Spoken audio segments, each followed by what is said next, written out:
Lideramos el camino de la opinión pública y buscamos que la cultura del debate alcance consensos y soluciones a los problemas de nuestro país.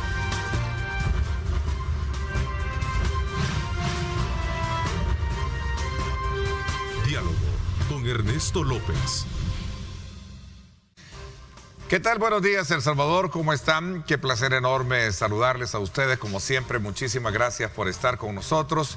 Agradeciendo a Dios Todopoderoso por darnos ese privilegio de poder ingresar hasta la intimidad de sus hogares y ustedes correspondernos, desde luego, con ese voto de confianza a este trabajo que a diario realizamos para llevarles a ustedes desde muy temprano nuestras noticias y, por supuesto, ahora el análisis pertinente de los temas que vamos a tratar. Balance de trabajo al frente del Ministerio de Agricultura y ese plan de reactivación del agro. Ese es nuestro tema con el ministro del ramo, David Martínez, a quien quiero darle la más cordial bienvenida, ministro. Gracias por acompañarnos. Muchísimas gracias, Ernesto. Es un gusto estar aquí, primera vez en tu programa. Creo que es un momento histórico lo que estamos viviendo. 2 años de gobierno, con un plan maestro de rescate agropecuario muy prometedor, así que va a ser un gusto estar platicando del tema. Bueno, es interesante también hacer una evaluación, quizás en ese contexto de 2 años de una nueva administración y conocer per se cómo está, de acuerdo a, digamos, los indicadores que ustedes tienen, el tema de la agricultura en el país. Bueno, yo creo que han sido 2 años que han marcado definitivamente un antes y un después de la historia de El Salvador. Creo que el presidente fue extremadamente claro en su mensaje. Hay mucha esperanza en el pueblo, Ernesto. Hay muchas expectativas en el pueblo. Hemos tenido 2 años, de los cuales realmente solamente 1 mes hemos tenido de independencia real. Se ha hecho mucho, a pesar de que se ha tenido una asamblea legislativa que estuvo en contra del beneficio de la población. Y creo que la población salvadoreña lo siente. Creo que la gran mayoría del pueblo salvadoreño agradecemos a Dios por tener un presidente con liderazgo, con una visión clara y específicamente en el sector agropecuario con una visión nueva de poder rescatar a un sector que ha estado en el olvido en los últimos 30 años, que hay que dignificarlo, que hay que agradecerle, que sigue resiliente. Y parte de los cambios nuevos que vienen es esta nueva apuesta estratégica al sector agropecuario, que se va a atender de una forma integral. Así que, de verdad, agradecidos con estos 2 años de gobierno.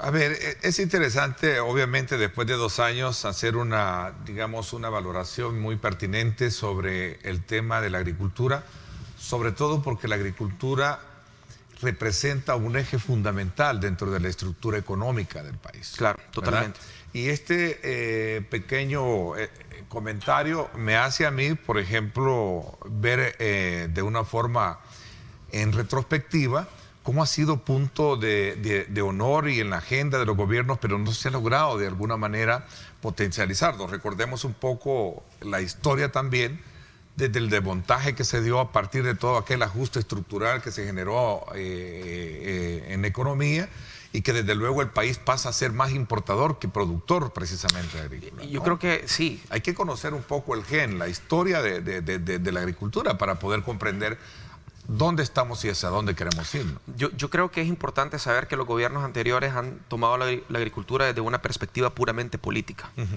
Y han identificado la problemática, pero no han hecho nada para poder solucionar la problemática. Lejos de eso, han agudizado la problemática que se ha dado históricamente hasta llegar a importar el 80% de lo que nosotros consumimos. Cuando vemos el resto de países de América Latina que van creciendo en producción, vemos condiciones completamente diferentes, no solamente desde el punto de vista económico puro, sino que también social y ambiental. El Salvador es un país que tiene un potencial grandísimo, pero que está alrededor de países que sí han aprovechado la agricultura, menos nosotros. Somos un país dolarizado que consume lo que se produce en la región, pero que no produce nada. Importante, Ernesto, que la independencia se logra no solamente, o celebramos la independencia estos 200 años, sino que buscamos realmente una dependencia que también sea alimentaria. Es decir, cuando nosotros estamos importando el 80% de lo que consumimos, no tenemos dependencia alimentaria. Dependemos de los países de principalmente los países vecinos, para que nos vendan los alimentos. ¿Y qué pasa si en algún momento se cierra la frontera? Que es una de las preguntas que nosotros nos hicimos en pandemia. ¿Verdad? ¿Qué pasaba si los países vecinos cerraban frontera? El Salvador en un par de meses ya no tenía nada que comer. Entonces, este plan maestro de rescate agropecuario realmente tiene diferentes direcciones y busca la soberanía alimentaria. Que en algún momento nosotros tengamos la capacidad de poder generar los productos que van a generar el trabajo, que van a generar las condiciones sociales favorables para solucionar una gran cantidad de problemáticas que se dan por no generar las condiciones adecuadas en el sector más vulnerable. ¿Quiénes son los que migran principalmente? ¿A dónde? A las ciudades principales, pero también a Estados Unidos. Tenemos casi 3 millones de hermanos lejanos en Estados Unidos que emigran por la falta de oportunidades. Ahora, si nosotros tuviésemos esas oportunidades en el país, nadie quiere irse de su país, Ernesto, nadie quiere irse de su país. Entonces, este plan maestro de rescate agropecuario creemos que va a inyectar un ritmo económico diferente y va a dignificar a un sector que estaba en el olvido. Bueno, tengo acá un dato que por cierto publica el diario oficial, Diario El Salvador, donde dice: gobierno busca reposicionar la agricultura de El Salvador en la región. Y ahí hay una declaración en la que usted hace referencia, ministro, en torno a si nosotros hacemos buen uso tecnológico, elevaremos el rendimiento de nuestra producción. Sí, somos un país pequeño pero con mucho potencial. Tenemos tratados de libre comercio que no se han aprovechado en lo absoluto. Te ejemplifico. Hace más de 10 años tenemos un tratado de libre comercio con Estados Unidos que permite que nosotros podamos mandar productos que tengan productos avícolas, ¿ok? Hay un tema que nosotros como gobierno no logramos comprender. Para que nosotros podamos mandar productos avícolas, pollo, a Estados Unidos, tenemos que tener homologado el sistema. Sí. Entonces vino Estados Unidos y dijo: bueno, vamos a firmar el Tratado de Libre Comercio, pero les vamos a dar $1 millón para que ustedes puedan homologar el sistema y puedan enviar pollo para Estados Unidos. Los gobiernos anteriores, a pesar de que era $1 millón regalado, no movieron $1. Cuando nosotros llegamos y empezamos a ver, bueno, pero ¿por qué no se ha hecho? No entendíamos el por qué. Este año, finales de este año, ya va a estar homologado el sistema y los salvadoreños van a poder mandar productos avícolas a Estados Unidos. ¿Cuál es la importancia? Porque probablemente el FMLN dijo: bueno, vamos a beneficiar solamente un grupo de empresas. Pero la señora que vende tamales de gallina los puede congelar y los puede mandar también a Estados Unidos. Entonces, realmente, cuando nosotros vemos un poquito la historia de qué es lo que ha pasado, ha habido como un deseo de destruir un sector extremadamente vulnerable. ¿Qué es lo que vamos a hacer nosotros para salir de ese círculo de pobreza? Tenemos que utilizar tecnologías para poder maximizar lo que nosotros tenemos. Somos un país pequeño, pero ya la rueda está inventada. Hay países que están adelante de nosotros, años luz. Estamos próximos a finales de este mes, vamos a hacer una gira para ir a España, vamos a ir a Holanda.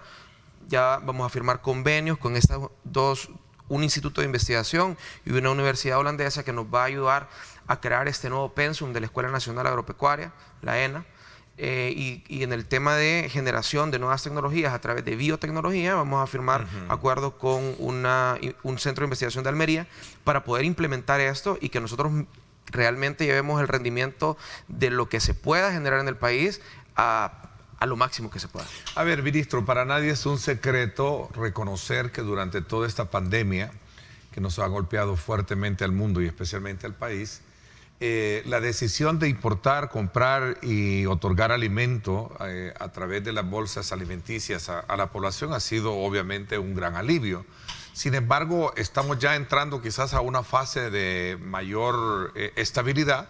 La gran pregunta es, ¿qué viene ahora por delante? Estamos ya a las puertas de un invierno que sin duda alguna hay mucha expectativa, sobre todo porque hemos tenido prácticamente no la lluvia hasta este momento la que se necesita. Exacto. Obviamente estamos en ese periodo transicional. Recuerdo que lo advirtió el Ministerio de Medio Ambiente, creo que ahí estaba también en ese entonces el ministro Pablo Anliker, también argumentando el estado actual del invierno, cómo vamos. La pregunta es, ¿cuál es el estatus y cuál es el estado actual del agricultor?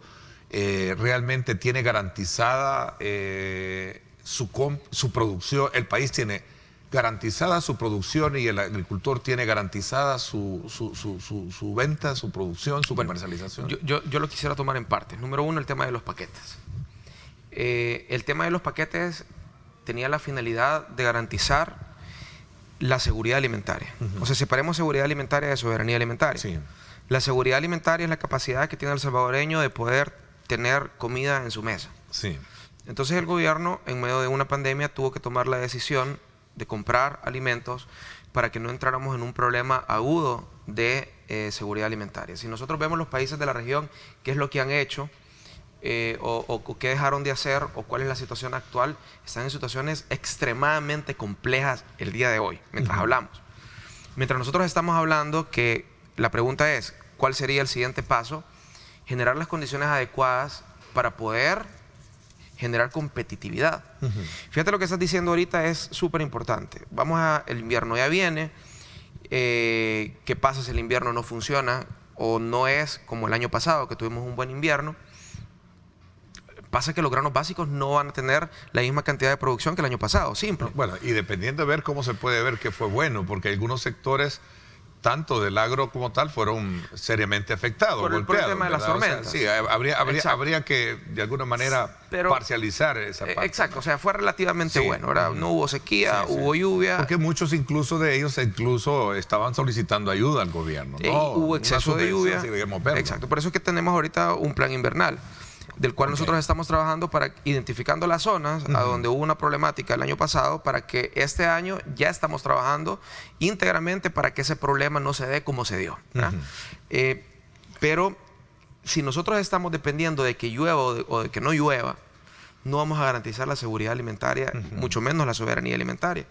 Entonces, por eso es que el uso de tecnologías es tan importante para el sector agropecuario, porque no vamos a estar esperando que llueva o no llueva para la producción. Entonces, el plan tiene contemplado una mejora definitiva en la infraestructura para poder mejorar a través de sistemas de riego, captación de agua, riego eficiente, fertirriego, en los diferentes productos, para que nosotros podamos tener una producción escalonada. Yo creo que tenemos que llevar la producción agropecuaria a un nivel completamente distinto de lo que se ha hecho históricamente. Como estaba diciendo, es reposicionar la agricultura. Ahora, ¿qué se hizo? Se le dio seguridad alimentaria. ¿A dónde se va a llevar? A la soberanía alimentaria, a través de una producción eficiente. Entonces, ¿qué es lo que nosotros queremos hacer ahorita, en este mes que hemos tenido asamblea, que está trabajando para la población? Hemos presentado 2 fideicomisos que son parte de un plan maestro de rescate agropecuario. Un fideicomiso es de rescate del sector cafetalero, que sabemos que ha estado en el olvido en los últimos años, y el segundo es de soberanía alimentaria, para poder producir en 5 rubros específicos la cantidad de productos que nosotros consumimos como país. Importante señalar esto, ¿verdad? Que nosotros lo que queremos es generar un productor que tenga la capacidad de ser eficiente en su producción comparado con los productores de la región. Esto ya vamos a hablar de los fideicomisos, ministro. Esto de la seguridad alimentaria y el énfasis precisamente que se le va a dar a la producción de aquellos granos que son los básicos por los cuales se sustenta una mesa. Digamos, en el contexto de esta evaluación de los 2 años de gobierno, muchos se preguntaban si iba a haber algún anuncio relacionado con el tema del impuesto que se le cobra a estos productos, el caso del IVA. Sí. ¿Cuál es el estado? ¿O es más esto parte de, digamos, de un ambiente político marcado por los 2 años? ¿O es que verdaderamente hay que ponerle atención al tema de ese valor agregado de impuesto que tienen los productos de la canasta básica? ¿Qué piensa al respecto? Yo creo que debemos de verlo con diferentes enfoques. Número uno, esa es una solución inmediata. Pero una solución inmediata no soluciona o no da una respuesta a una problemática que es mucho más aguda, que es la estructuración de costos. Sí. Si nosotros vemos la estructura de costo, por ejemplo, de un productor de arroz en El Salvador y el rendimiento que hay en el arroz comparado con lo que se puede rendir en Estados Unidos o en Costa Rica, el rendimiento es mucho menor. Nosotros alguna vez producimos 200 quintales por manzana y ahorita estamos entre 90, con suerte 140 en algunos sectores. Entonces, si nosotros vemos, si una manzana rinde 200 quintales, por ende, el costo va a ser mucho menor. Entonces el 13% del IVA sí es una solución inmediata, pero nosotros estamos tratando de dar una solución definitiva y real, que es mejorar el rendimiento y mejorar la estructura de costo de la producción. Porque es la única forma que nosotros vamos a generar competitividad en el productor, específicamente de los granos básicos. Entonces, ¿qué pasa? Nosotros estamos comprando semilla que se dice semilla mejorada, pero no es mejorada. Hay que hacer uso de investigación, hay que generar las condiciones adecuadas para poder darle una salida real al productor. Entonces, poder decir, vamos a ir a la Asamblea Legislativa y por un momento vamos a quitarle el IVA al tema de la canasta básica, sí, ese es un respiro. Pero la pregunta ¿es esa la solución? Y eso es lo que le va a dar realmente sostenibilidad al productor, y eso es lo que va a garantizar que los precios en el mercado estén sean competitivos. La respuesta es no. O sea, la gran pregunta en todo caso es si es que verdaderamente no va a caer al final siempre en el mismo precio en el mercado, porque lamentablemente en el país ese ha sido otra de las grandes, problemas, que el abarataje que hay, precisamente el acopio que se tiene también, y eso de alguna manera dispara precios, ¿no? Y es parte de transparentar las cadenas. O sea, cada uno de los rubros y todo lo que nosotros estamos haciendo como gobierno para que el plan se dé eficientemente es transparentar las cadenas y poder hacer un vínculo directo entre la industria o el comprador y el productor. O sea, acopio hablo, perdón, no sé si mal empleo el término, pero hablo de acaparamiento, que es otro de los grandes puntos, digamos, medulares en esto. Sí, pero vaya, de nuevo, ¿por qué se da el acaparamiento? Porque el productor necesita liquidez. Entonces vienen en un momento de producción, llega el intermediario y le dice, bueno, yo te voy a comprar la producción, y empiezan a comprar la producción. ¿Qué pasa si nosotros como gobierno le damos la facilidad al productor de que no tenga necesidad financiera y no tenga necesidad inmediata de poder vender los granos que tiene? Si les ayudamos con un centro de acopio, si le ayudamos con el tema de logística, si le ayudamos con créditos blandos. ¿Por qué el productor de arroz tiene que vender inmediatamente su producción?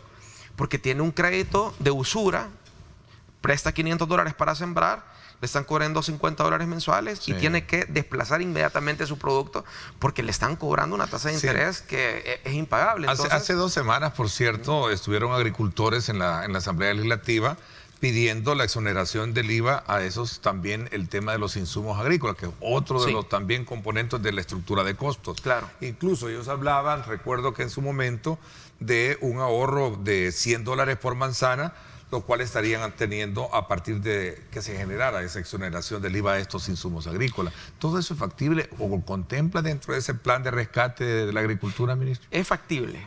Creo que específicamente fueron los amigos de campo los que hicieron la presentación.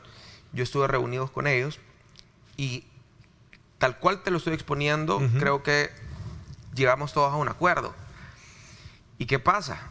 El problema del IVA no es el único problema. O sea, repito, es parte y es una curita. ¿Qué queremos? ¿Dar una curita? Sí se puede. Sí se puede, sí podemos llegar a la Asamblea Legislativa. Yo les dije que íbamos a hacer un análisis económico para poder ir, para poder acompañarlos. Pero la pregunta es, ¿ese 13% realmente va a dar una sensibilidad a lo que nosotros queremos llevar la producción del Salvador? Y la respuesta es no. O sea ese precio o ese ahorro, no sé en qué tabla numérica o bajo qué fórmula lo plantean. Hablan de $100 por manzana, ¿no? Sí, pero vaya, ok, $100 por manzana y veamos cuántas manzanas necesitamos nosotros de producción y cuánto es el impacto de rendimiento por quintal por esa manzana. Entonces, ya cuando empezamos a diluir ese costo, no es tan impactante como atacar una estructura de costo y decir que el rendimiento lo pasamos de 90 quintales a 200 quintales. Eso sí impacta grandemente el precio. Y eso sí hace al productor que sea mucho más competitivo. Entonces, como te digo, vamos a acompañar en esas medidas que inmediatamente van a dar oxígeno. Por supuesto que lo vamos a hacer. Recordemos que ahora tenemos una Asamblea Legislativa que sí está trabajando en función del productor. Lo vamos a acompañar. Contempla ciertas medidas del plan parecidas. Por ejemplo, en el tema de los insumos agrícolas, creo que pudiese ser una excelente alternativa inmediata poder reducir o anular el impuesto. Es algo que no está puesto todavía en discusión con Hacienda, pero se puede poner en la mesa. Ahora, ¿qué es lo que nos importa a nosotros? Reducir el costo de producción. Porque recordémonos algo, Ernesto. Si nosotros vemos cuáles son los precios de los insumos agrícolas, estamos hablando de un 35%, un 30%, entre un 25 y un 35% de precio arriba de los países vecinos. Entonces, cuando nosotros ya empezamos a ver toda la estructura de costo que hay en función de la producción, no solamente de granos, sino que en todos los productos que hay, y sobre todas las cosas, recordémonos que somos un país que está pedaciado, entonces no se aprovechan las economías a escala, entonces complica al productor. Entonces, este plan lo que hace es que el productor se va a ver acompañado del gobierno para que el gobierno sea un facilitador y podamos hacer uso de economías de escala y que por cada uno de los rubros nosotros podamos negociar con los proveedores internacionales para que así el costo de producción por manzana, por hectárea, por lo que sea en beneficio del productor y hagamos un productor competitivo. Ese es el enfoque del plan. A ver, ministro, ¿qué pasó con la salida del exministro de Agricultura? En algún momento se ha generado mucha expectativa, mucha problemática por el tema de la compra de alimentos. Es un tema que no puedo dejar de pasarlo acá, claro, aprovechando su presencia para que nos dé cuál ha sido, cuál es el camino a seguir a partir de esta situación de problemas que ha dejado la institución. Yo creo que sí, siempre es importante señalar lo siguiente. Yo creo que aquí ha habido un problema de comunicar lo que verdaderamente pasó y cómo se priorizó al productor local. Pongámonos en el caso de la canasta. Tiene 9 productos, de los cuales 5 productos se compró 100% a productores salvadoreños. 100%. Estamos hablando de aceite, de café, de arroz, frijol y azúcar. Esos productos se compraron 100% a productores salvadoreños. ¿Por qué? Ernesto, nosotros apartemos la pandemia de la ecuación. Es más, apartemos al presidente Bukele. No pasó. El presidente no llega el 1 de junio. ¿Cómo estábamos nosotros como país? Importando en media más del 80% de lo que consumimos. Entonces tenemos que ver, ¿verdaderamente se priorizó en algún momento el productor local? Definitivamente no. Nosotros sí lo priorizamos. Ahora, ¿qué pasa con el resto de productos? Que sería harina de maíz, leche, atún y pasta. Se compró parcialmente, según la capacidad que había y disponibilidad en ese momento, y el resto se importó. Entonces, yo creo que sí es importante porque recordemos algo, o sea, no hay un manual y no había un manual para poder decir este es el ABC que nosotros tenemos que hacer en medio de una pandemia que, como lo he dicho en repetidas veces, puso de rodillas a las naciones de primer mundo y obviamente que nos iba a golpear a nosotros como un país en vías de desarrollo. Entonces, en ese momento se tuvo que tomar una decisión. Bueno, ¿qué es lo que nosotros tenemos y qué es lo que puede pasar? ¿Qué pasaba si en algún momento los países tomaban como política decir, bueno, no vamos a vender, vamos a consumir lo que nosotros tenemos? Ahora, por tema de región, teníamos que comprar en los países más cercanos. Y eso fue lo que se hizo. Ahora, las compras fueron a México, ¿va? Claro, pero acordémonos que estamos hablando de uno de los países industrializados más importantes de la región. Tampoco tenía la capacidad de producción los países vecinos como Nicaragua. No le podíamos comprar a ellos lo que se necesitaba poner en la canasta. Sí, el complemento de los productos. Claro, o sea, se tenía que hacer en el país más cercano, que en este caso era México. Pero como te repito, se hizo compra de esos productos que no había disponibilidad en ese momento o capacidad. Ahora, ¿qué pasa? Nosotros heredamos un país a donde la producción de alimentos es prácticamente nulo comparado con otros países de la región. Entonces, hablando de la salida del exministro, ahora con este nuevo enfoque del Plan Maestro, el presidente decide darle un ritmo diferente a la agricultura. Y esa es la razón de ser. Y este ritmo, nosotros empezamos a construir este plan desde la Secretaría de Comercio e Inversiones, liderada por el secretario Catán, porque nosotros sí vemos la agricultura como un potencial de generación de riqueza. Y ese es el enfoque que tiene el programa. No es un programa de subsistencia, a donde nosotros queremos llevar solamente productos para que el campesino tenga su maíz de consumo. Es simple el eslogan, sin agricultura no hay alimentos. Es simple.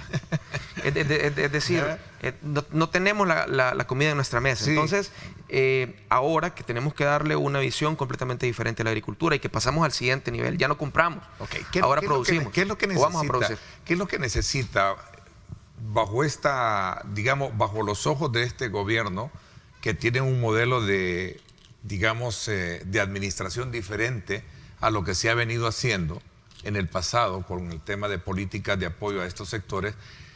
¿Cómo se está viendo y qué es lo que necesita para que el agricultor todos los niveles, el pequeño, el mediano, el parcelero. ¿Qué es lo que necesita? Porque este plan de rescate para el sector agro obviamente habla de, como usted lo decía, de dos componentes. El tema del plan de rescate del fideicomiso con el sector cafetalero, que es un sector que toda la vida también ha venido, digamos, siendo resiliente en esta, ¿verdad?, sobreviviendo a todas las crisis, pero también tenemos aquellos productores del campo que también necesitan de esos apoyos, créditos.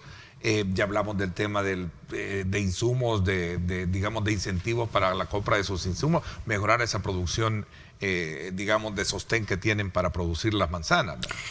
Importante, o sea, ¿qué necesita? ¿Usted es un hombre de escritorio o es un hombre más de campo, ministro? No, ahorita hay que hacer un poco de las dos cosas. Sí. Es decir, hay que ordenar la casa, ¿ok? Hay que planificar. Tengo un equipo técnico fabuloso. Se incorporó la viceministra tras la salida del viceministro, exacto, ¿verdad? Entonces, exacto. Tratamos de tener por lo menos 4 días a la semana full con el equipo de trabajo que tenemos. Tenemos un equipo extraordinario que estamos armando un nuevo Ministerio de Agricultura y Ganadería, y sobre todas las cosas tenemos el acercamiento con la gente. Es decir, recibimos a la gente en el despacho, que es un despacho abierto para los productores, pero estamos en el campo constantemente viendo cuáles son las necesidades. Pero regresando a la pregunta, ¿qué necesita el productor? Número 1, necesita que no se mire como un instrumento político, porque no vamos a dar una solución política a un problema técnico. Entonces nosotros construimos este programa con una base técnica, puramente técnica, acompañado al inicio del Instituto Interamericano de Cooperación Agropecuaria, porque nosotros no podíamos estar en una situación, ¿qué vamos a hacer? Ya la gente sabe qué hacer, ya las entidades han hecho un levantamiento de información de cuál es la situación del sector agropecuario en El Salvador. Entonces nos apoyamos bastante. Desde antes de ser gobierno, éramos un gobierno en transición, y hablamos con el regional del IICA y nos apoyaron en darnos un estudio a donde había un análisis serio por cada uno de los sectores y habían recomendaciones claras de cuáles son los pasos que se tenían que dar. Para que tengas una idea, en este momento hay 411 millones de dólares colocados en el sector agropecuario de la banca, tanto privada como estatal. Eso es ínfimo comparado con los países de la región. Entonces, ¿qué visualizamos nosotros?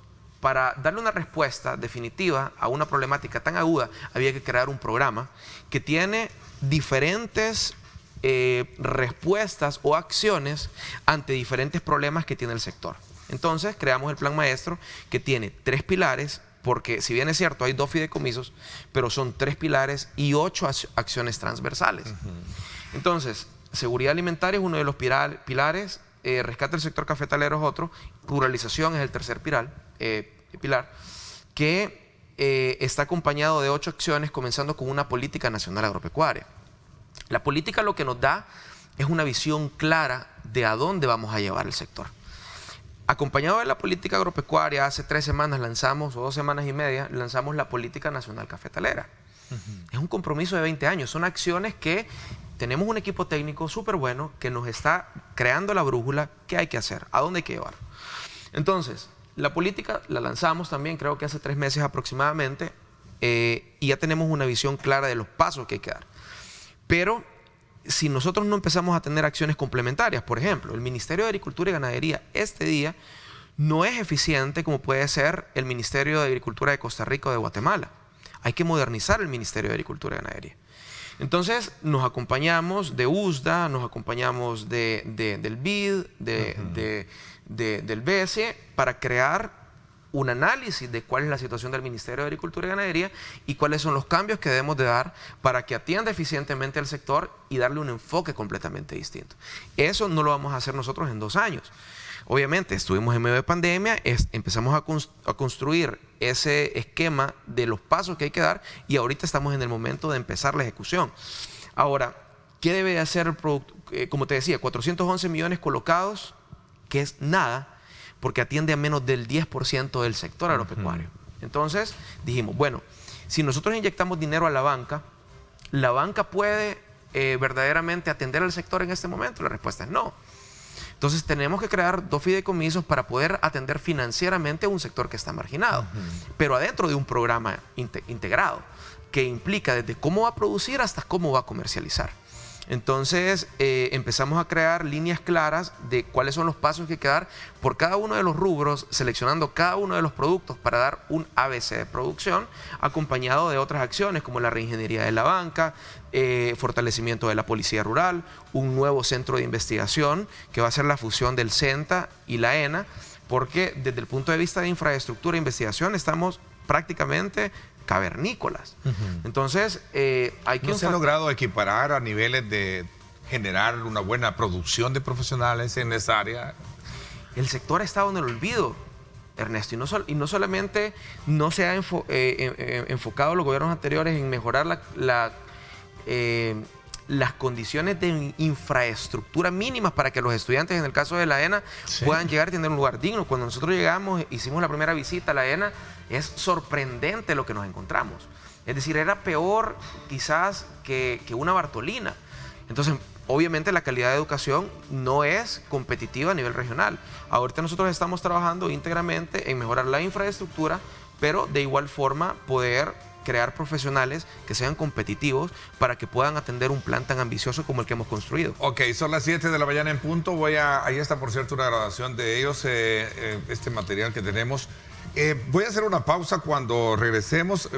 Platíqueme un poquito sobre este fideicomiso del café. Yo creo que es importante también reconocer que es un rubro necesario atender, sobre todo por los valores agregados que hay, la generación de empleo, el tema de divisas del país y por supuesto también la generación de oxígeno, que creo que es el único bosque que prácticamente nos queda en el país.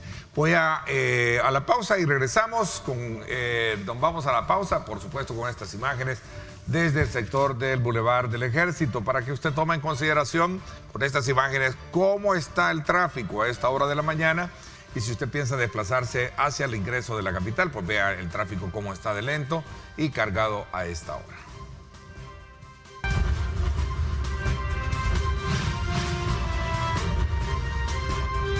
Diálogo con Ernesto López. Estás viendo Diálogo con Ernesto López.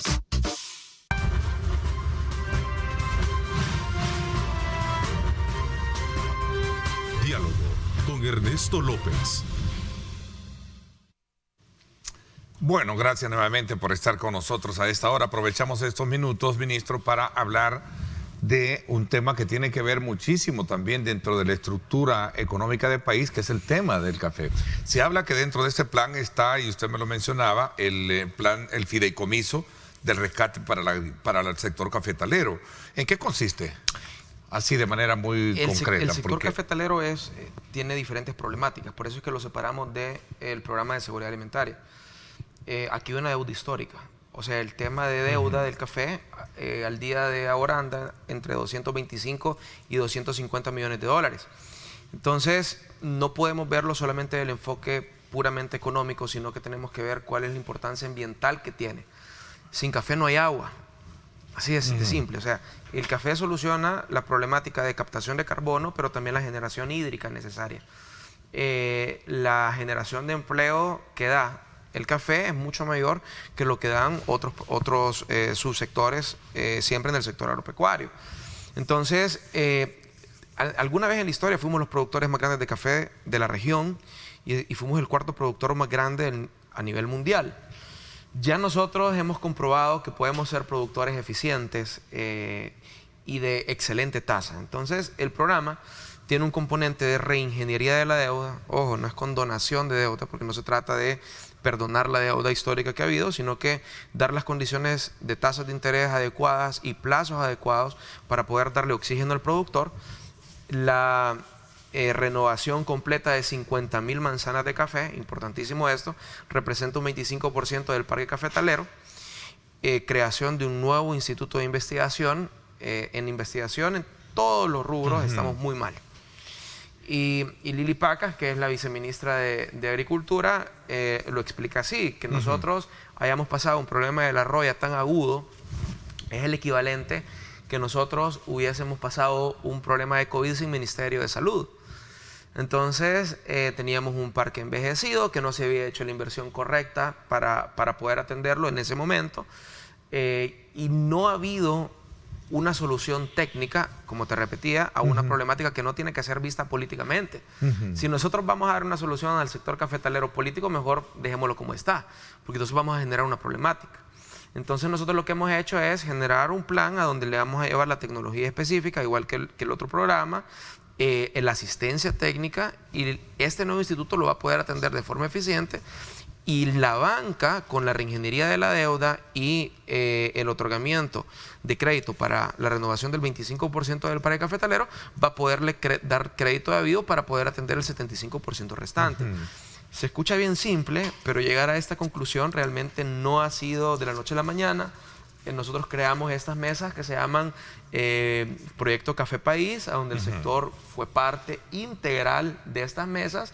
Se hicieron en diciembre del 2019, porque recordemos que este plan se viene trabajando incluso desde antes del 1 de junio, pero realmente el sector cafetalero lo conozco, hemos estado en acercamiento, está emocionado, y era una de las preguntas que nos hacíamos al inicio y que nos hacían.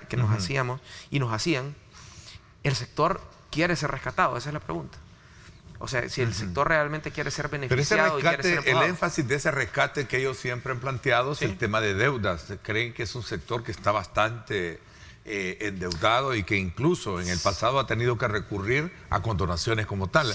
Bajo esa misma, digamos, línea de acción que se ha traído, ¿se piensa seguir trabajando o realmente hay que cambiar ese modelo de cómo ha sido el enfoque que en pasadas administraciones se le ha dado al tema? Hay que cambiarlo completamente. Es que, suponete, es como que a nivel personal, mira, bueno, tengo un problema de deuda, debo $500, ok, debes $500 y le hacemos una reestructuración a tu deuda, la tiramos a un año plazo para pagarlo, pero no te doy un flujo de dinero para pagar esa deuda.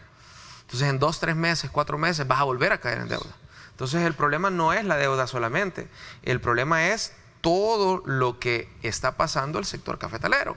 Si nosotros hacemos una reingeniería de deuda y no le damos capital para trabajar y no le ayudamos a repoblar su parque, entonces no estamos solucionando la problemática. Si solucionamos esa problemática y no solucionamos el tema de precio de mercado y le ayudamos a que tengan acceso a un mejor precio del precio de la bolsa, no solucionamos tampoco la problemática. Si no tenemos un instituto de investigación, no le solucionamos. O sea, tiene que ser un problema integral. Y a la pregunta que te estaba diciendo, el sector cafetalero sí quiere ser rescatado y sí tiene la fuerza para poder empujar este subsector que estaba en el olvido. Ahora, ¿qué es lo que nosotros queremos? No le vamos a dar curitas, porque si nosotros le decimos al sector, miren, ¿sabe qué? Regalar plantines va a ser la salida, va a ser la solución, aquí les van otros 20 millones en plantines, aquí les va fertilizantes. Esa no es la salida. Hemos creado un plan en conjunto, porque los insumos los han puesto ellos en la mesa, a donde la política va a ser la brújula que nos va a guiar específicamente en el tema de café, y esto realmente nos tiene emocionado también como gobierno, porque ellos nunca han tenido un gobierno que ha estado hombro a hombro con ellos. Esta es primera vez en la historia. Yo creo que he recibido más a los sectores y me he sentado en estos menos de 2 meses que tengo de estar como ministro con diferentes subsectores, y yo creo que hasta ya los tengo aburridos, porque vamos a solucionar la problemática, pero integralmente, no curitas. El presidente no nos ha mandado a poner curitos, nos ha mandado a solucionar a profundidad problemáticas históricas. A ver, hay un elemento importante con relación al tema del parque cafetero. Producimos un buen café. Uno de los grandes también, digamos, desafíos que ha venido enfrentando este sector al conversarlo con muchos productores es el tema de la promoción en el extranjero. ¿Cómo vender al país que somos productores de un buen café? Ese es otro de los elementos promocionales que creo que podía estar dentro de la agenda, entendería yo, de esta nueva incorporación de la viceministra, que lleva precisamente esa énfasis. En un par de días vamos a estar lanzando la nueva marca Café País. Importante eso. La taza del café salvadoreño está posicionada internacionalmente como una de las mejores tazas. Claro. Y eso lo vamos a aprovechar porque es una ventaja del tipo de café que tenemos. Tenemos un café riquísimo. El café salvadoreño es riquísimo. Entonces, reposicionarnos va a ser sencillo, porque la cantidad de producción que aspiramos nosotros como país, 2 millones de quintales y medio después del programa, realmente es un buen número, y colocar este café en mercados internacionales con un sobreprecio no lo veo problemático. Es decir, ya la gente conoce que el café salvadoreño es un excelente café y no tenemos ningún inconveniente en colocarlo y reposicionarlo. Lo que pasa es que ahora va a ser una estructura de producción completamente diferente, porque entonces ya va a ser una producción lineal, ya va a ser una producción planificada. Ahorita prácticamente estamos adivinando cuánto vamos a producir. De producir casi 4 millones de quintales o un poquito más, ahorita con suerte vamos a llegar a 750, 760 mil quintales.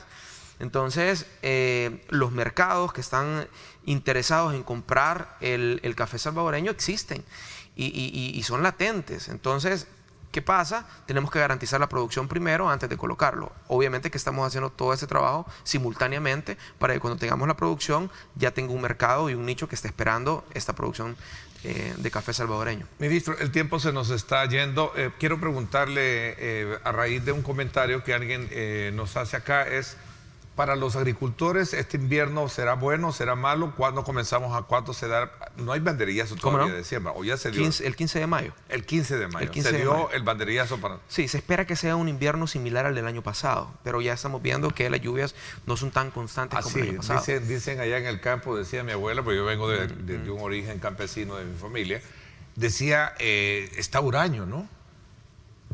Está complicado, lo que pasa es que el cambio climático es una realidad. Ah, exactamente. Entonces, de nuevo, un rescate al sector agropecuario no se va a dar si solamente estamos esperando la lluvia. ¿Qué proyecciones se tienen para este mes de junio? ¿Será que vamos a tener esa misma condición de poca lluvia para arrancar con...? Esperamos que mejore y de verdad, ahí solamente queda esperar. Yo recuerdo que el Ministerio de Medio Ambiente advirtió de que íbamos a comenzar un mayo no con la misma cantidad de agua que a lo mejor podríamos esperar. Pero esperamos que a mediados de junio ya cambie un poquito el panorama. Que ya sea más constante. Exacto, que ya sea más constante. Pero, de nuevo, nos queda solamente esperar. A mediados de junio esperamos que ya empiece a mejorar y que sea un poquito más constante para que el sector no se mire afectado. Los productos de la canasta o los granos básicos, la expectativa de crecimiento se va a mantener de producción, de cosecha con respecto al año pasado, ¿o cuáles son las expectativas? Entre un 4 a un 5% más que el año pasado es la de crecimiento. ¿En el área de maíz? En el área de maíz, frijol, arroz un poco, porque tenemos una producción no tan, no tan alta. Pero sí, eso es lo que nosotros proyectamos. O sea, una mejora entre el 4 y el 5%. Ahora, ¿de qué va a depender esto? Del invierno, ¿verdad? O sea, todo está vinculado. Decía Francisco Sola, presidente de AB Café, la delincuencia es un problema de todos los años y en la medida que productores que producimos menos café, se incrementa la delincuencia. Sobre el plan con el fideicomiso no conocemos mucho más detalles. ¿Ya se reunió con ellos para...? Me reuní con ellos, incluso yo he escuchado a Quizás Ricardo. esto a lo mejor está un poco fuera de contexto, aunque esto desde luego es una publicación que hizo el periódico El Diario El Mundo y que se hizo el día de hace 2 días, ¿no? Sí. Creo que el problema de la delincuencia, bueno, número 1, hemos tenido resultados extraordinarios con el Plan Control Territorial. Y eso es algo que nadie pone en duda. Reactivamos el tema de la policía rural a finales de 2019.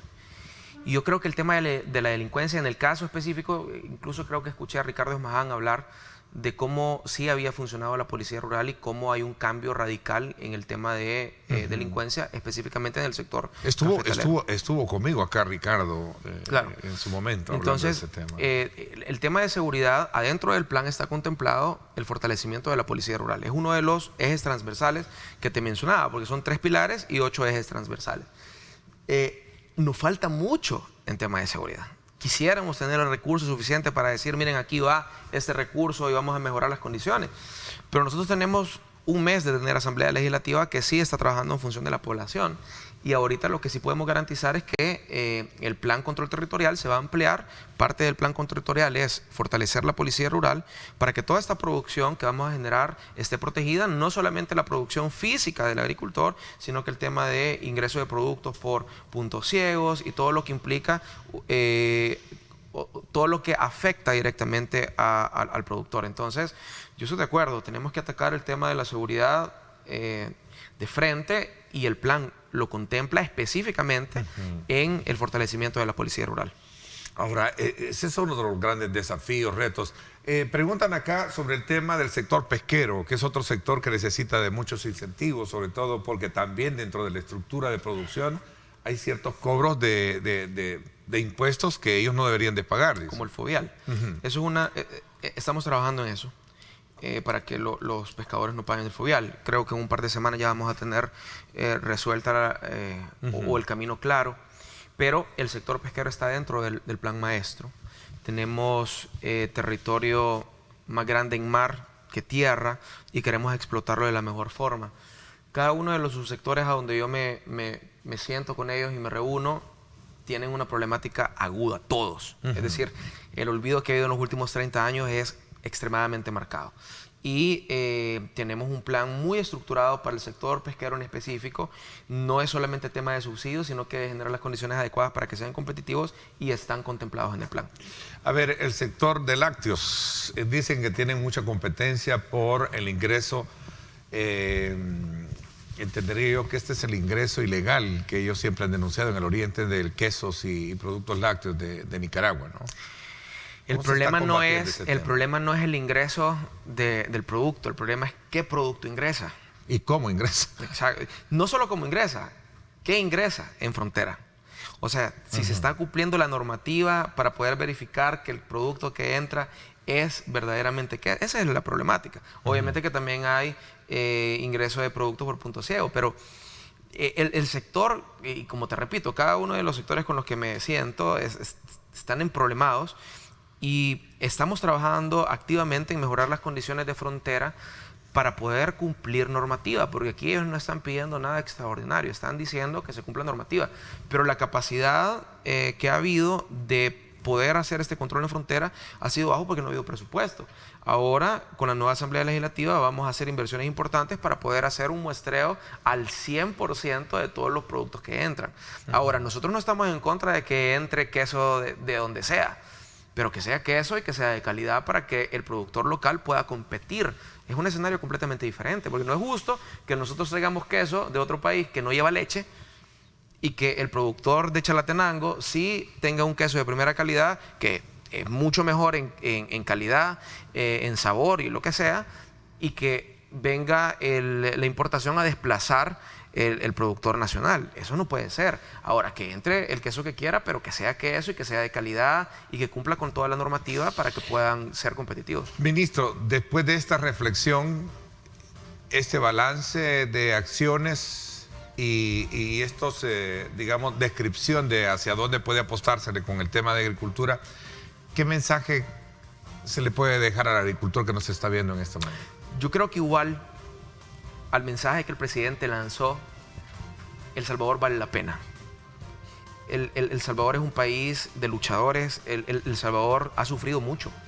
Estamos viviendo ahorita una nueva realidad, una nueva independencia. Y esto incluye una independencia en cuanto a nuestra producción de alimentos. Tienen un gobierno que ha construido un plan maestro y va a dignificar a nuestro productor. Queremos que nuestro agricultor se sienta orgulloso de ser agricultor. Eso es lo que hemos construido. ¿Cuál es la esperanza que deben tener? Que tienen un gobierno trabajando 24/7 por ustedes, trabajando para rescatar una situación precaria que nosotros encontramos, y definitivamente El Salvador va a volver a sembrar.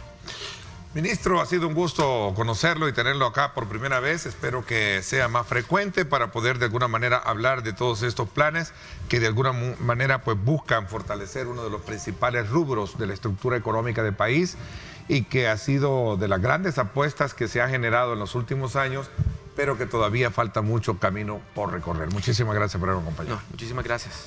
Gracias. Me voy a la pausa y regresamos a hacer un análisis ya político también de la situación del país. Gracias por estar con nosotros, gracias por aquellos estar participando a través de nuestra señal en las redes sociales. Gracias, ministro.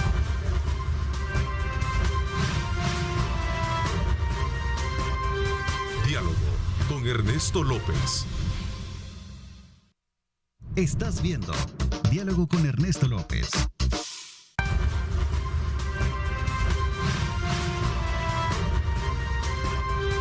Diálogo con Ernesto López.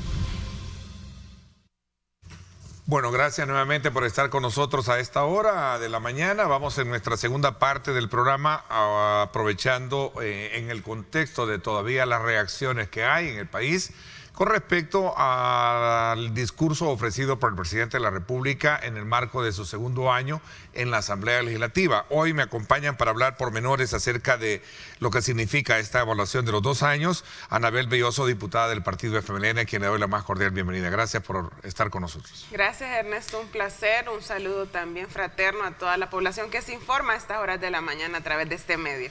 Gracias. Francisco Lira, también diputado del partido Arena por el Departamento de la Libertad. Francisco, gracias por acompañarnos. Gracias, Resto, y la oportunidad que nos dan para dirigirnos a la población salvadoreña. A ver, voy a comenzar un poco tomando como referencia el discurso del presidente y la referencia que hizo de ustedes, la esquina, ¿verdad? Los de la esquina como los responsables de lo que en el pasado se hacían las cosas y no se hacían bien. A ver, ¿de cuál esquina hablamos? Bueno, creo yo que para que se nos haya dedicado mucho espacio dentro del discurso, que fue eso realmente, un discurso, como que estuviésemos todavía en plena campaña electoral, nada de informe, nada de rendición de cuentas, que es el mandato que la Constitución y el reglamento interior le da al presidente, quiere decir que obviamente estamos ahí, tenemos incidencia, porque si no, ni siquiera nos hubiesen mencionado. Yo y nosotras interpretamos así justamente que se nos haya hecho referencia en más de una ocasión, independientemente sobre qué o en el contexto que se haya hecho, es porque obviamente se identifica que hay una representación desde la Asamblea Legislativa que está haciendo valer los pesos y contrapesos, ejerciendo contraloría también desde ese órgano de Estado, más allá de la correlación numérica que puede existir. Esa es la interpretación que uno puede dar, porque, mira, Ernesto, ¿por qué esa esquina de la dignidad? ¿Por qué esa esquina de la dignidad al paso inmediato en el tema justo, porque hay mucho simbolismo que yo creo que la población debe leer. Los órganos de Estado ejercen funciones de pesos y contrapesos, y esa es la fortaleza de la democracia. Porque entonces, ¿qué chiste tiene que más allá de como lo digo, de los votos que pueda tener un grupo parlamentario que obviamente es afín al gobierno actual, que pasa las aprobaciones sin mayor discusión, sin ejercer justamente esa contraloría o ese ejercicio de pesos y contrapesos? Es como decir, aquí estoy, también mando aquí, me aplauden, yo doy por iniciada la sesión. O sea, hay mucho simbolismo en todo lo que sucedió también ese día. Y yo creo que por respeto también a la población, más allá de la que votó por esa representación ahora que tiene un mayor número de votos, también en un proceso democrático como el que existe en nuestro país, hoy sumamente golpeado, hay otras voces, hay otras opiniones, y esa es la fortaleza de una democracia y debe respetarse. Y por lo tanto, esas acciones, digamos, que en cierta forma justamente incomodan, son las que se señalaron ese día, pero es porque obviamente también estamos haciendo el ejercicio de las facultades que la ley nos da como órgano de Estado. Ok, Francisco, a ver, cuéntame también, ¿cómo asumes tú digamos, esa alusión y cómo fue tomado en el momento antes de entrar a la valoración de los años? Mira, yo me siento bien orgulloso por una sencilla razón. Si me dicen que soy de una esquina, orgulloso porque represento a más de 300,000 salvadoreños que votaron por el partido Arena. Y en su servidor, más de 15,000 personas. En ese sentido, yo soy un diputado de la República de El Salvador. Y si me dicen que estoy en una esquina representando al pueblo salvadoreño, me siento muy orgulloso de ese rol que me voy a desempeñar. ¿Cómo ustedes analizaron los puntos elementales de este discurso, en la cual muchos esperaban una rendición con énfasis en aquellos aspectos de trabajo que ha tenido, más allá de los elementos que logró el presidente sostener y que de alguna manera se han logrado ubicar en decir de que lo que se ha hecho hasta este momento son actos irreversibles, ¿verdad? Es decir, que no va a dar marcha atrás, que hay desde luego otros actores que todavía falta por de alguna manera sobrepasar para poder de alguna manera cumplir las expectativas de proyección de gobierno y de cambios que él quiere tener. Claro que sí. Mira, Ernesto, Yo aquí quiero primeramente solidarizarme con los medios de comunicación, porque aquí tenemos una prensa libre. Y en el momento, cuando estaban todos los medios en el mezanine, se les obstaculizó su proceso para poder comunicar y tomar las debidas apreciaciones de todos los actores que estábamos en el pleno legislativo. Solo hubo un canal de televisión que tuvo apertura, que pudo llegar a cada uno de esos actores, que es el Canal 10. Creo importante que estas cosas deben de cambiar, deben de volverse a como él lo dijo, apertura. Y aquí creo que se perdió una gran oportunidad del Ejecutivo, Ernesto, para poder darle cuentas a nuestra población, a darle una rendición. Estamos muy claros que en el artículo 168, inciso 6, menciona que los ministerios, a través de los ministros, darán esa rendición de cuentas. Pero el pueblo salvadoreño tenía ciertas preguntas, ciertas dudas, y que yo se la hago este día al pueblo salvadoreño. Y me voy al contexto. Hace 2 años se prometió mejorar las condiciones económicas de cada uno de los salvadoreños, ver el tema de seguridad y prosperidad y el combate directo, venga de donde venga, de la corrupción. Entonces yo le hago una pregunta este día al pueblo salvadoreño. Ustedes, en este mensaje muy emotivo que se dio en la plenaria solemne, es bien difícil poder tomar un criterio porque fue un mensaje político. Pero a la población, con ese mensaje, le quedó claro que el costo de la vida se mantiene en este país o se ha elevado. El dinero le alcanza a esta ama de casa cuando lleva la comida cada día a su familia. Hay más oportunidades de empleo. Aquí podemos entrar en un debate del tema de la pandemia, sí, pero hay empleos que a este momento no se han recuperado. Hay mayor seguridad en las diferentes comunidades, cantones y caseríos de lo largo y ancho de la República de El Salvador. Yo hice un planteamiento el día de la plenaria. Me criticaron mucho en redes sociales cuando yo dije, existen las medicinas en los centros médicos de este país. Y yo no la hice por una simple y llana posición, sino que a través de recolectar información del territorio. Y aquí yo lo hago público. Hay cientos y miles de salvadoreños que la metformina 850 gramos para nuestros diabéticos no están en el hospital. Yo creo que era importante que estas preguntas las podamos resolver como pueblo salvadoreño. No va a ser su servidor que le va a decir si el discurso político o la rendición de cuentas estuvo bien. Ok, entonces se esperaba más. A ver, Anabel, ¿qué preguntas o qué respuestas dejó entonces el informe para ustedes como fracción? Para empezar eso, que no fue un informe, yo creo que fue una reafirmación a través del discurso, que obviamente es muy emotivo, si en algo es experto este gobierno y hay que reconocérselo en comunicar a través de las emociones y de generar percepciones a veces muy distantes de la realidad, y en este caso no fue la excepción.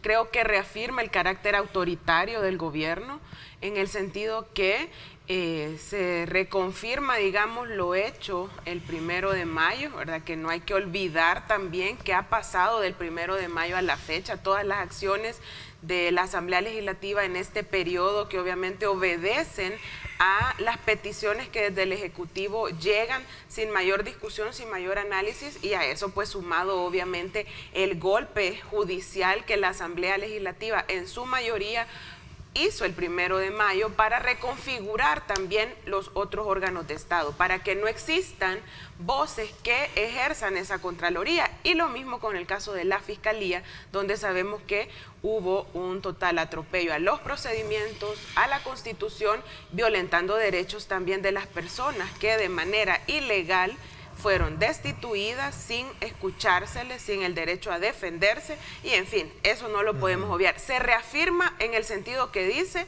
no hay marcha atrás, hemos iniciado.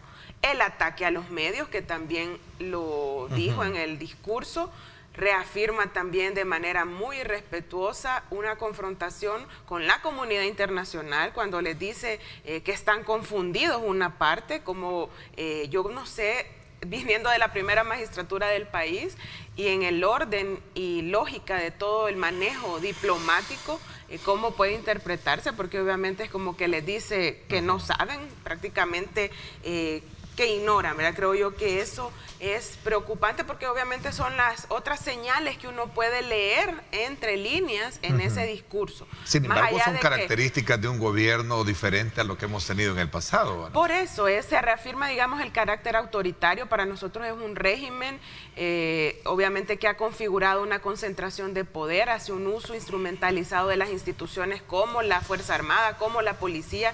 Y acá yo aclaro porque siempre se nos hace ver como que estamos en contra de la gente, del soldado, y no, sino que es del manejo que se hace desde la dirección, bueno, de estas instancias. Pero creo yo que eso por un lado. También hay que decirlo, es bastante como hasta de doble moral el discurso que se sostiene sobre la base del ataque directo a la oligarquía del país, al poder económico, cuando sabemos que el presidente y su familia representan también una élite empresarial que se ha visto beneficiada en estos 2 años de gobierno a través de compras públicas, sus funcionarios, las familias de sus funcionarios, y por lo tanto ese discurso es pues prácticamente nulo, no se puede creer, porque justamente ellos representan también a parte de este sector, y además que lo hemos visto muy de cerca en diferentes momentos con representación de pues familias que ya conocemos en este país que representan justamente al sector de la oligarquía nacional, y por lo tanto no se le puede creer cuando dice que no hay otro tipo de relaciones por ahí. El tema del ataque directo, como lo dije al inicio, a estas voces, seguir con ese discurso de odio, de confrontación, que uno a estas alturas no entiende cuál es el objetivo. Pero poco se dijo o nada se dijo justamente sobre estos problemas de carácter estructural que trascienden los coyunturales a raíz de la pandemia, el tema del endeudamiento, qué planificación tiene el actual gobierno en cuanto al reordenamiento, saneamiento de las finanzas públicas, cuando hemos llegado a niveles de deuda exorbitantes que ponen en riesgo las condiciones de la vida nacional, en el sentido de que nos hacen un país, obviamente, de riesgo, con acceso a crédito en condiciones sumamente adversas para todos, porque al final todos las pagamos. Por lo tanto, digamos que el discurso deja mensajes, habla del aparato ideológico, que obviamente habrá que ver qué viene al respecto, justamente porque fue uno de los puntos que se centró, digamos, también en el discurso, diciendo que había un quinto paso que nunca develó cuál era, sin embargo lo dejó anunciado alrededor de este aspecto.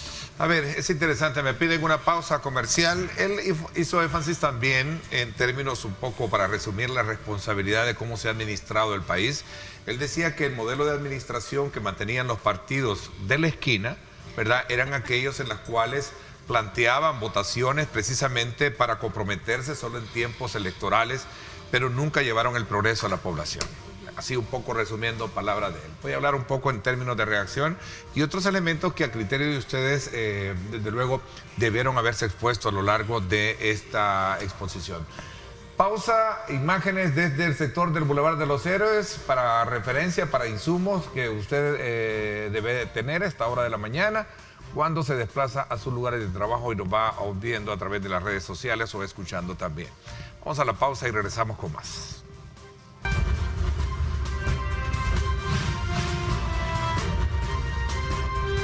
Diálogo con Ernesto López. Estás viendo Diálogo con Ernesto López.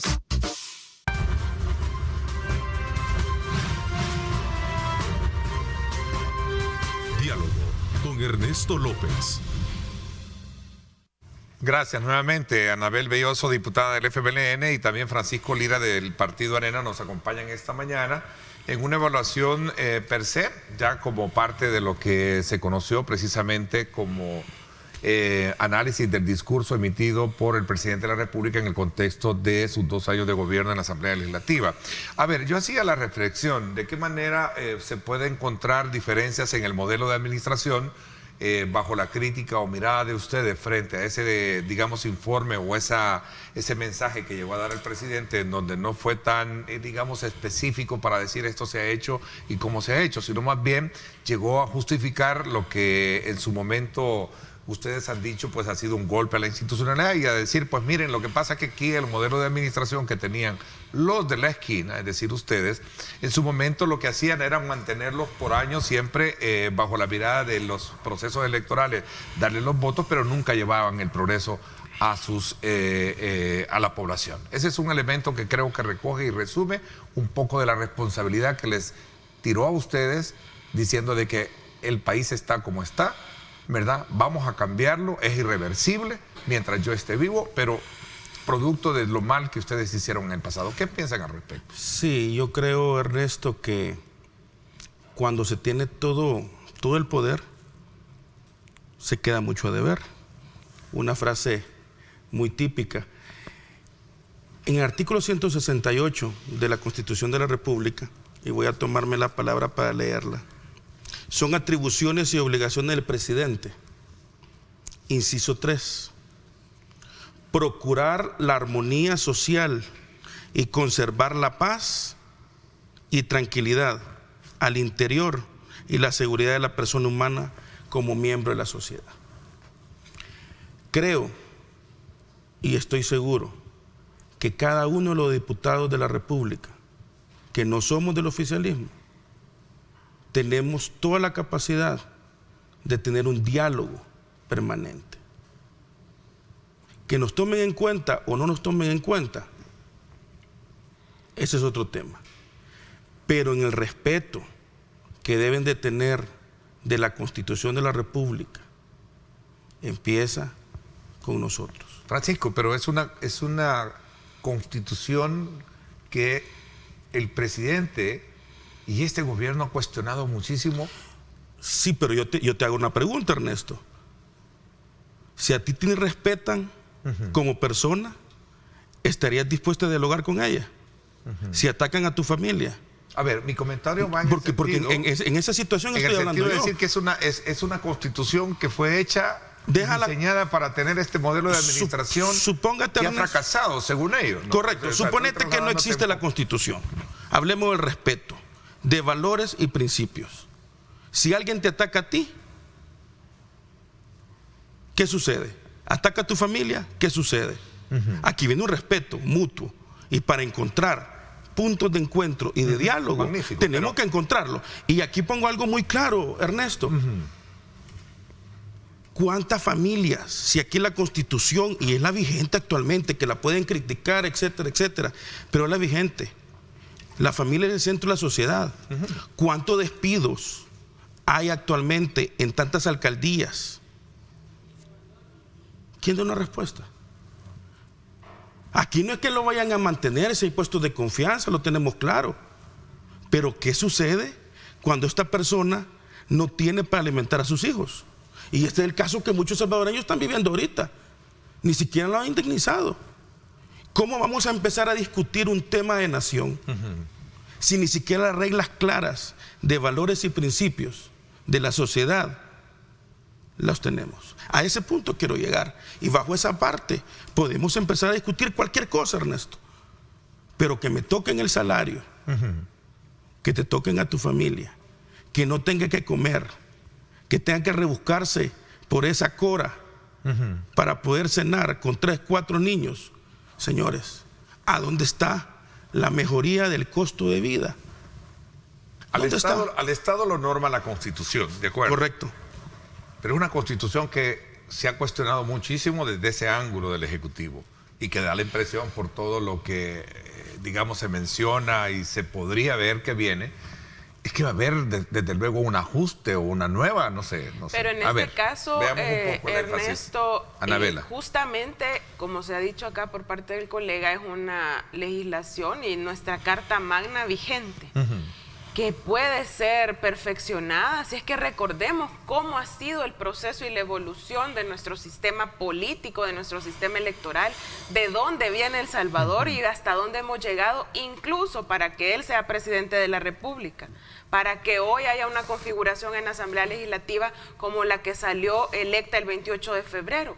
Todo eso ha sido un proceso. A este país le cuesta sangre de salvadoreños y salvadoreñas que voces diferentes a las oficiales en aquellas décadas del 60, del 70, bajo dictaduras militares, pudieran ser una alternativa y tuviesen también el derecho a la libertad de organización y de participación. Que hubiese pluralidad es producto de todo ese proceso. Primero, tratar de desconocer ese antecedente, porque prácticamente lo que el actual gobierno quiere hacer creer y desmemorizar al país es de que todo empezó a partir del 1 de junio del 2019 y va a seguir, digamos, o se ha reafirmado a partir del 1 de mayo de este año. Es totalmente falso. Sin ese proceso previo, ni siquiera ellos estuvieran ahí. Uno, por ese, digamos, en primer momento ese aspecto. Lo otro es, si van a reformar la Constitución, si quieren incorporar otros elementos, pues que se haga vía procedimiento de ley, no pasando por encima de lo que la ley ya establece. Mire, lo que acá la población les ha delegado a ellos, con esa, digamos, la parte de la votación que hubo y les dio esa representación, es para que den respuesta a estas necesidades más sentidas, no para que atropellen las leyes, pasen por encima de la Constitución, violenten derechos para querer concentrar todo el poder y disponer a conveniencia en este caso, porque si no, a los 2 años, ya son 2 años, que ese discurso de lo que pasó, más allá de problemas estructurales que sabemos que vienen en los últimos años, ¿qué medidas justamente se han hecho en beneficio de la gente, más allá del puente de Morazán, que ya tuvo que ser intervenido para repararse, más allá de la adecuación del CIFCO en el hospital, que ahora se conoce? ¿Qué otra cosa hay? ¿Qué otra medida existe? Eso debió haber informado y es lo que no se vio. La gente pregunta dónde están los desaparecidos. 332 feminicidios invisibilizados por el actual gobierno. ¿Qué atención se le está dando a las mujeres víctimas de violencia, que solo en el marco de la pandemia incrementó sustancialmente porque tocaba convivir con su agresor en la mayoría de casos, porque sabemos que vienen siendo la pareja, el esposo? ¿Qué se está haciendo por los más de, solo en el cierre del 2020, más de 600 casos de niñas de 10 a 19 años embarazadas? O sea, esas son las problemáticas que la gente vive en el territorio. El tal famoso plan de seguridad, que más allá del nombre rimbombante y toda la publicidad que se hace, está en el territorio realmente la población sintiendo esos efectos. Si nosotros vamos a las comunidades, es más, vivimos en las comunidades, yo soy de Mexicanos, y uno puede conocer y escucha de la población las preocupaciones alrededor del tema de seguridad. Y yo creo que él incluso no se atrevió a decir un mensaje como lo hacen en los anuncios, porque tuvo que reconocer que no era el país de las maravillas.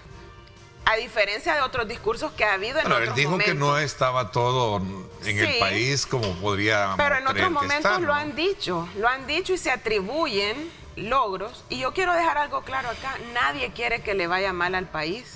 Aun cuando nosotros hoy estemos en una, digamos, desde el espacio de los partidos que están del otro lado, en la esquina, como él dijo.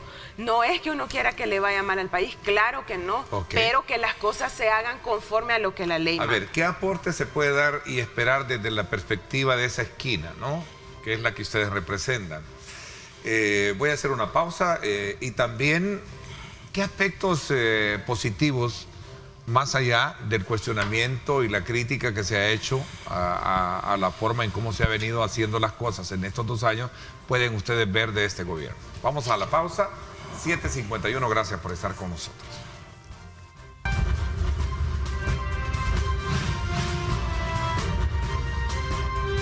Diálogo con Ernesto López. Estás viendo Diálogo con Ernesto López.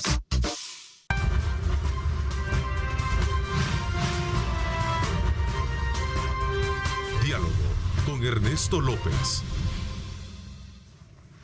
Bueno, gracias nuevamente. Francisco, vamos a correr en el tiempo y también a ver sobre el tema de, bueno, cuáles son los aspectos que en aporte se pueden dar desde la perspectiva de la oposición, sabiendo de que toda la forma y el mecanismo de administración que tiene la Asamblea Legislativa está precisamente copada por el liderazgo que tiene, por la mayoría que tiene ahora la bancada 100. Y aparte de eso, Ernesto, y hay que ser claros, tú acabas de preguntar cuáles son los aciertos que ha tenido este gobierno. Sí, ¿se pueden ver desde la perspectiva crítica de ustedes? Creo que siendo oposición nosotros podemos ver que tuvo muchos aciertos en el tema de la pandemia. Hay muchas cosas por ahí, como la ley Alaví, que están ocultando muchas situaciones. Y tú que tuviste COVID, y tu servidor que también lo tuvo, saben que hubieron muchas cosas positivas, pero también hubieron cosas muy oscuras dentro de la pandemia. Y creo que se pueden mejorar.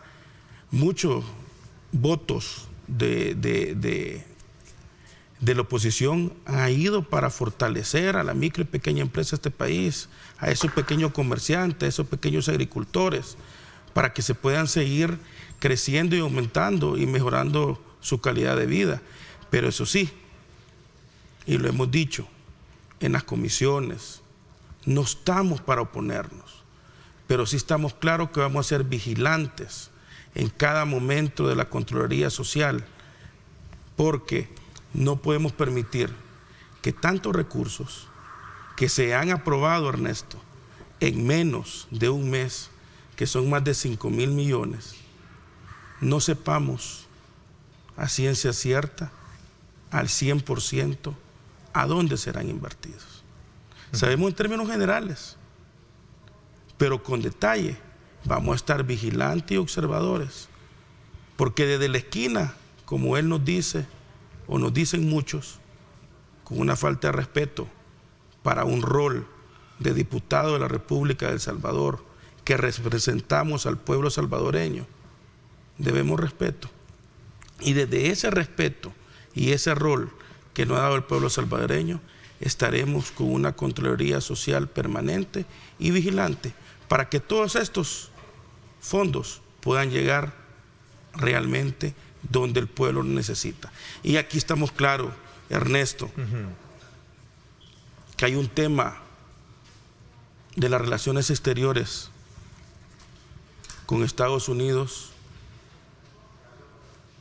no lo podría decir que está quebrantado, pero sí está un poco deteriorado, por muchas circunstancias. El tema democrático, separación de poder, el tema de institucionalidad. Sí, miren, la bancada CIAN tiene todos los votos para hacer los cambios que necesitan. Pero ¿por qué razón no seguimos los procesos y procedimientos adecuados para poderlo hacer? Desde la oposición nosotros estamos trabajando en ese sentido, que se respeten los procesos y procedimientos que la Constitución manda y todos los reglamentos. Pero sí, como oposición estaremos siempre vigilantes para que no nos saltemos esa posición. A ver, Anabel, aprovechando que nos queda un minuto, bajo ese mismo énfasis, ¿qué aportes se pueden ver y qué aspectos elementales pueden ser consecuentes? Porque dentro de la fracción incluso ha habido votos a favor de algunas iniciativas, a contrario, ha habido un voto dividido y ahí ¿está dividida la fracción bajo esa lógica? Bueno, en primer lugar quiero reafirmarle a la población salvadoreña y también a quienes nos dieron el voto de confianza para que estemos ahí, los cuatro, en este caso somos 3 compañeras y un compañero, en el ejercicio pues de nuestras facultades, de nuestra tarea encomendada. Seguiremos ejerciendo Contraloría como lo venimos haciendo en los últimos meses, incluso ya cuando hubo cambio de gobierno desde la legislatura anterior, señalando aquellas cosas que nosotros identifiquemos que obviamente van en contra de los intereses del país, de las grandes mayorías, y también proponiendo. Nosotros no renunciamos a nuestro derecho y facultad también de proponer, de tratar de incidir, de colaborar en la construcción colectiva. Lo vamos a seguir pidiendo, insistiendo, fomentando que se debata, que se dialogue, porque así se construye mejor, no es a base de imposiciones. Eso por un lado. En lo otro, hemos tenido obviamente diferencias de criterios, de visiones, y eso ha llevado que cada quien al momento de votar, bajo su criterio, bajo su propia responsabilidad, coherencia, lo que cree conveniente o no, ejerza el voto. ¿Y a la dirigencia del partido le gusta esto? Porque vi que en su momento una de las diputadas, Marlene Funes, ¿verdad? Sí. Ella decía de que como que dejaba entrever de que ella iba a tomar decisiones pensando en el país. Yo debo decir algo, nosotros en lo largo de la historia de los grupos parlamentarios del FMLN siempre ha habido discusión, debate, diferencias, y lo que se ha procurado es llegar al momento del pleno y de las decisiones con una posición cohesionada. ¿Qué ha sucedido hoy? Hoy se ha hecho difícil, digamos, hacer un gran debate o preparaciones previas por la misma dinámica en cómo se maneja la Asamblea Legislativa. Hay decisiones en las que vos te vas a enterar en el mismo momento, y ha sido difícil que coincidamos plenamente, entonces hemos optado por hacer ese mecanismo. ¿Y es ¿verdad? bueno o es malo para la fracción y el partido esto? Bueno, puede ser visto desde diferentes enfoques. En el pasado se nos ha cuestionado porque votamos en bloque, pero también se nos ha visto como una fortaleza. Yo creo que no debemos renunciar a ponernos de acuerdo entre nosotros. Obviamente representamos a un partido, una bandera, a una militancia que también espera vernos de manera cohesionada, y es lo que debemos poner al centro de la discusión para poder tomar las mejores decisiones. Me queda el sabor a seguir analizando ese tema, la parte política, tanto de partido, proyecciones de partido, y me comprometo más adelante a traerlos para que lo abordemos. Gracias por habernos acompañado este día en el programa. Gracias, Anabel. Gracias también. Gracias, Ernesto. Francisco. Gracias. Primera vez que estás conmigo en el programa. Y espero que no sea la última. Aquí estamos para estar más seguido por acá. Gracias. Claro que sí. 8 de la mañana en punto. Gracias, pásenla bien, y como siempre recuerden lo más importante, amar a Dios sobre todas las cosas. Lideramos el camino de la opinión pública y buscamos que la cultura del debate alcance consensos y soluciones a los problemas de nuestro país.